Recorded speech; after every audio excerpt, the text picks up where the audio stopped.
Welcome back to my channel. ఈరోజు ఈ స్టోరీలో ఒక తండ్రి తన డైరీలో చివరి పేజీలో తను చివరి వయసులో ఉన్నప్పుడు తన కొడుక్కి చెప్పాలనుకున్న విషయాలన్నీ తన డైరీలో రాసుకున్నాడండి. ఈ వీడియో చివరి వరకు చూడండి, చాలా ఎమోషనల్గా ఉంటుందన్నమాట. నచ్చితే ప్లీజ్ ఒక లైక్ చేయండి. ఇంకెందుకు ఆలస్యం, వీడియోలోకి వెళ్ళిపోదాం. చిన్న, అలసిపోయాను, నీరసపడిపోయాను, ముసలివాడిని, దయచేసి నన్ను అర్థం చేసుకో. బట్టలు వేసుకోవటం కష్టం, జుట్టు పెట్టుకుంటున్నాను, గట్టిగా కట్టుకోలేను, అందుకే తొలగిపోతూ ఉంటుంది. కసురుకోకు. అన్నం తింటున్నప్పుడు చప్పుడు అవుతుంది, చప్పుడు కాకుండా అన్నం తినలేను. అసహ్యించుకోకు. నీ చిన్నతనంలో నువ్వు కూడా ఇంతే, గుర్తు తెచ్చుకోరా.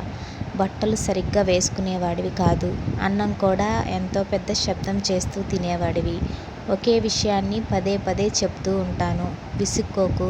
స్నానం చేయటానికి ఓపిక ఉండదు, చెయ్యలేదని తిట్టకు.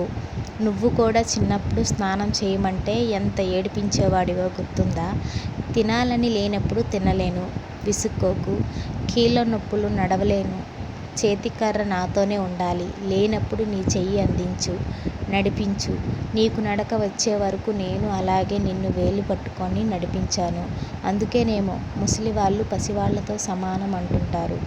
ఏదో ఒకరోజు నాకు బ్రతకాలని లేదు, చనిపోవాలని ఉంది అంటాను. అప్పుడు కోపం తెచ్చుకోకు, అర్థం చేసుకో. కానీ బతకక తప్పదు. ముసలి కంపు కొడుతుందని అసహ్యంగా చూడకు, దగ్గరగా తీసుకొని కూర్చో. నీ చిన్నప్పుడు నువ్వు ఎలా ఉన్నా అలాగే దగ్గర తీసుకునేవాడిని. నువ్వు అలాగే తీసుకుంటే ధైర్యంగా, ఆనందంగా, హాయిగా నవ్వుతూ చనిపోతానురా.